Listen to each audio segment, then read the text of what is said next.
What up, YouTube? Let's here. Thanks again for visiting the channel. As always, I appreciate it. And if this is your first time viewing the channel, I appreciate you watching. If you would be so kind, please just hit the thumbs up button for the algorithm. And if you enjoy the content, please subscribe. Today we are doing a quick unpouching of a knife that was sent to me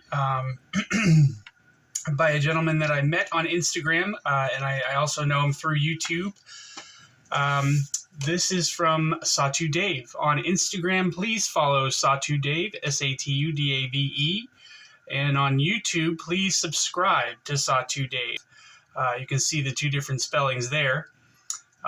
This gentleman sent me a couple of knives so far. He's been supporting the channel for a while. I'd really appreciate it if you would support him as well. So this saying MKT on it, Med for Knife and Tool, does not actually mean anything. I have no idea what's in this pouch. So let's find out. And let's do it up, y'all. Here we go.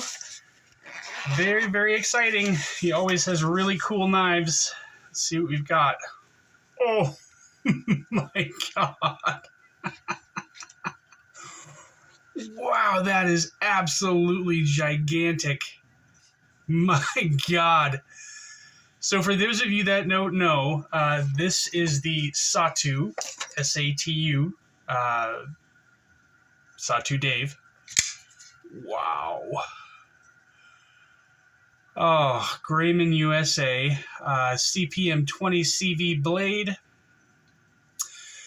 We've got what has to be at least a 4-inch blade with a recurve grind.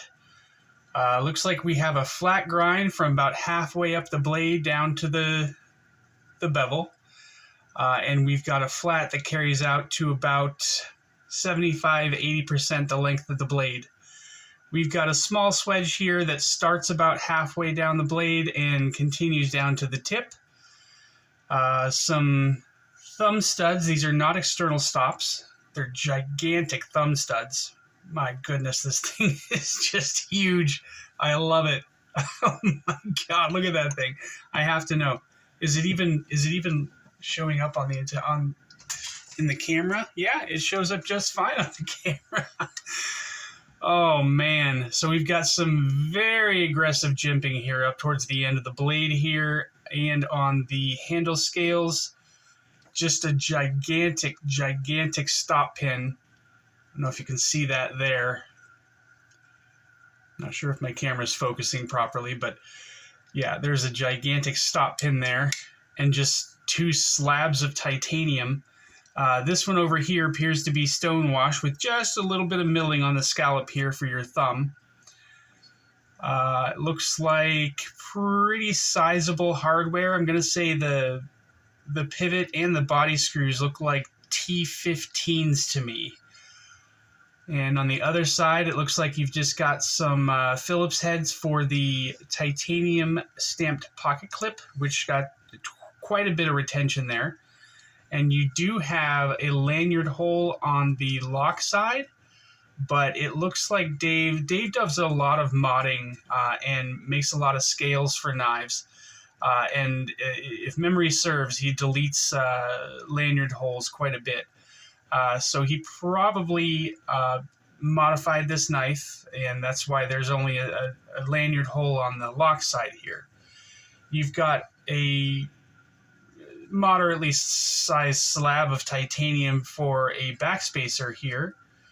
This is a titanium frame lock. I don't know why I always have a hard time with that. And if I'm making a random wild guess here, this thing's probably running on phosphor bronze washers. That's kind of what it feels like. Get it past the detent there. And that actually falls down pretty readily. Don't have to do a lot. Doesn't take a lot of encouragement to get the blade to fall. Wow, that's nice. But this is a heavy blade. Interested to know how much this thing weighs. I'll put my scale away, so we're not going to find that out here. But I will do a review of this knife, just a general review. Not like I'm not going to go out and try to cut a tree down or anything with this. But I will do a full comprehensive review on this guy once I've had some time to spend with her and get to know her a little bit. Pocket clip looks fantastic. Just a little bit of a rise here to allow it to get over the seam of the pocket. And it's a really, really low profile pocket clip. It doesn't really seem like it's going to get into your way at all and not cause any hot spots or anything like that. You can choke up on this guy if you want to. Sorry, I don't know if that whole thing's staying in the frame there. But yeah, this is a very comfortable knife. Holding it, you know, with the standard grip the way they intend for you to hold it, or if you choke up a little bit. See how it is if you choke back a little. Yeah, you can hold on to it with the butt of the knife pretty well. Obviously, this is going to be a knife that you can get a full 4-finger grip on without having much trouble. Not a huge pivot here, but it looks like the lug on the other side, or the female portion of the screw, looks pretty sizable. And you've got thumb studs on both sides. As per usual with Dave's knives, this thing is scary sharp. Particle separator for sure. Oh man, this is beautiful. I've always been interested in the SATU. I've always wanted to take a look at one, but you know, I didn't expect to ever be able to handle one, so I kind of never really talked about it. You got a little bit of jimping here too to help you with the disengagement of the blade. It looks like the lockup is right around 30%, which is good, especially with a knife this robust. You want to make sure that it's got a nice purchase on that lock face. Oh God, that's beautiful. This thing, I can't even, I mean, even if I do size comparisons and stuff, guys, it's not going to do any justice on how big this knife is. And it's so beautiful. The way he did the stonewash on this scale here is just, it's just beautiful. I'm not a huge fan of monochromatic, what's the word? I'm not a huge fan of monochromatic themes or anything like that. I like color. I like a lot of color, but this is beautiful too. I don't have to have a lot of color. I actually kind of like the way these scales are kind of offset in color. It kind of gives the knife a little bit more character. I doubt I can reverse flick this guy. Yeah, no, there's no way. Give it a little bit of wrist and see. Oh, almost got it. Man, this thing is just beefy as hell. I love it. This is such a cool knife. Yeah, I'm going to have to get one of these. Like, I never thought that I would say that just looking at these guys on the rectangle, but this is such a cool knife, and it's so comfortable. You wouldn't think that a knife this big and just massive would be actually comfortable, but it is. You know, you can see this subtle little rise here, and this groove here for your index finger. Everything about this knife is just really comfortable. I don't think it was, you know, their main focus. Obviously, when they were making this knife, their main focus was probably, let's just make a gigantic badass knife, and they succeeded in that as well. I love the recurve on this thing. The grind is pretty good. You know me and grind lines. I absolutely love grind lines, so I'm missing those, but that's okay. It's not the end of the world.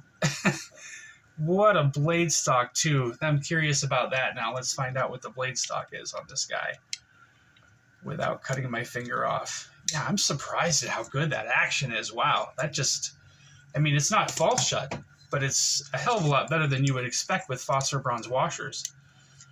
Let's see where we are here. Okay. Sorry, guys, we're just about done. I'm just really loving this knife. 194 thousandths. That's not quite as big as, or not quite as thick as I thought it was going to be. God, that's beautiful. And it's so easy to deploy. It really, really is. I can't believe how fast that blade just whips out. But again, with the weight of it, just a little bit of momentum is going to get it going, and then it's just going to take over from there. Oh, okay. All right, guys, I think that's it for tonight. Give me a week or two. I'll do a full comprehensive review of this guy. I hope you enjoyed the video. If you did, please like and subscribe. I'd really appreciate that. Stay up, y'all. Take it easy. Bye.